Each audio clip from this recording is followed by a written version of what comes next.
یہ جو بڑے بڑے امام تھے ہمارے اسلام کے، امام شافعی، امام بخاری، امام ابو حنیفہ، یہ لوگ اس طرح آپس میں بحث کرتے تھے کہ بہت شدت سے اختلاف کرتے تھے، لیکن یہ مان کے کہ یار میں اس بندے کی بات ریزننگ سنوں، کیا پتہ یہ ٹھیک نہ کہہ رہا ہو.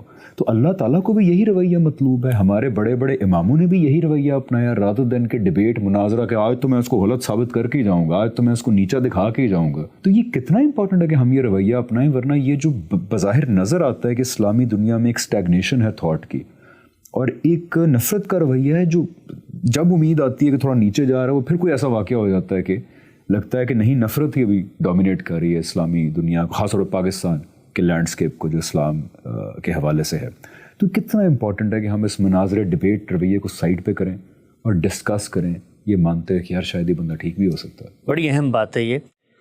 اور آپ اگر غور کریں تو اس میں کیا وجوہات ہیں جن کی بنا پر یہ کلچر پیدا نہیں ہو سکتا. پہلا نقطہ یہ ہے کہ یہ دین جس کو میں اور آپ اپناتے ہیں، ڈسکس کرتے ہیں، اس کا مقصد کیا ہے؟ اس کا مقصد ہے اللہ کی رضا، یعنی اللہ ہم سے راضی ہو جائے، اللہ ہم سے خوش ہو جائے. ہم اللہ کی ہدایت کو جاننا چاہتے ہیں. اچھا، اگر ہم اللہ کی ہدایت کو جاننا چاہتے ہیں اور ہمیں یہ لگتا ہے کہ کوئی دوسرا آدمی اللہ کی ہدایت کو غلط پرسیو کر رہا ہے، تو بھائی میرے دل میں تو سب سے پہلے اس کے لیے ہمدردی پیدا ہونی چاہیے نا، کہ کہیں اللہ کی عدالت میں یہ جا کر نامراد نہ ہو جائے کہ یہ اس بات پر عمل کر رہا ہے جو اللہ کی ہدایت نہیں تھی. اگر یہ جذبہ اٹھے گا تو میں جب بھی آپ سے بحث کروں گا، ہمارا اختلاف بھی ہو سکتا ہے، ہم ایک دوسرے کی رائے کو غلط بھی سمجھ سکتے ہیں، اس میں جذبہ محرکہ کیا ہوگا؟ وہ متاع درد و سوز ہوگی، وہ یہ پیشن ہوگا کہ میں اپنے بھائی کو محبت سے پکڑ کے صحیح رستے پر لے آؤں. ہمدردی ہوگی. اور جب یہ ہمدردی دوسرے کے بارے میں ہوگی تو اپنے بارے میں خوف کا جذبہ ہوگا کہ یار کہیں میں غلط جگہ پہ نہ کھڑا ہوں. Absolutely. تو میں اپنا ہاتھ اس کو دیتا ہوں کہ یار مجھے بھی بچاؤ کہ میں اللہ کی بات کو صحیح طریقے سے اخذ کروں. یہ جو آپ نے نقطہ یہاں بیان کیا، ہماری جو ماضی کی علمی روایت ہے، آپ یہ دیکھیے کہ ابتدائی 4 صدیاں جو علوم کی تدوین کی صدیاں، اس میں کمپائلیشن آف نالج ہو رہی ہے. علم اسی طرح سے اٹھتا ہے، وہ پہلے بکھرا ہوا ہوتا ہے، پھر کچھ صاحب علم پیدا ہوتے ہیں، وہ اس کو کمپائل کرتے ہیں، اس کی سائنٹیفک پریزنٹیشن دیتے ہیں. تو تیسری چوتھی صدی ہے جس کے اندر یہ جو اسلامی علوم ہیں یہ کمپائل ہوئے ہیں، مرتب ہوئے ہیں، مدون ہوئے ہیں. ان میں جو لوگ پیدا ہوئے ہیں آپ ان کو پڑھیں، آدمی دنگ رہ جاتا ہے ان کی تحریروں کو پڑھ کے کہ ان کے اندر اس تعصب کا کوئی شائبہ بھی نظر نہیں آتا.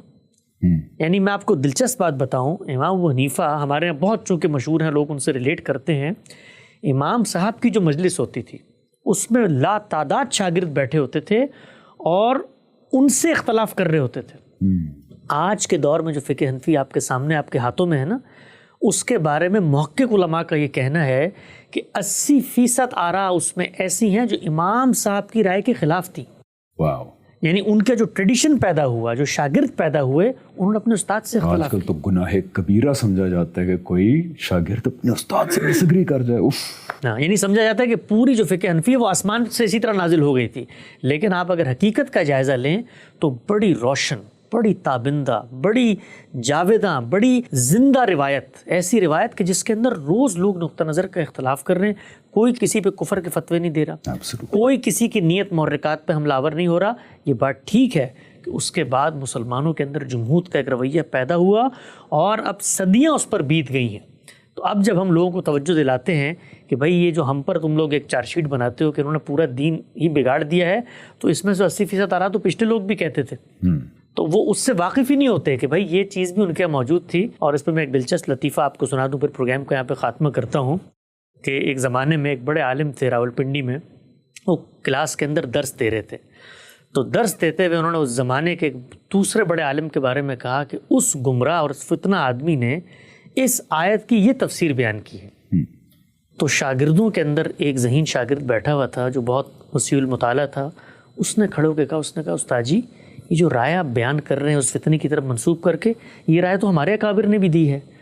تو استاد نے فوراً سے پلٹ کے کہا کہ بھائی وہ ہمارے اکابر تھے، ان کو تو حق تھا یہ رائے دینے کا، اس کو کس نے حق دیا یہ رائے دینے کا؟ تو ہمارے یہاں یہ رویہ ہے. اگر آپ گاندھی صاحب نے کوئی بات کہی ہے اس کو کوالیفائی کر کے بتا دیں گے شاہ ولی اللہ نے بھی کہی تو مان لیں گے کہ بھائی ان کو تو حق تھا یہ کہنے کا، لیکن ان کو یہ حق نہیں ہے. تو اس وجہ سے ہمارے یہاں بہت محنت کی ضرورت ہے کہ اکیڈمک بیہیویئر اپنائیں اور دین کا علمی مطالعہ کریں.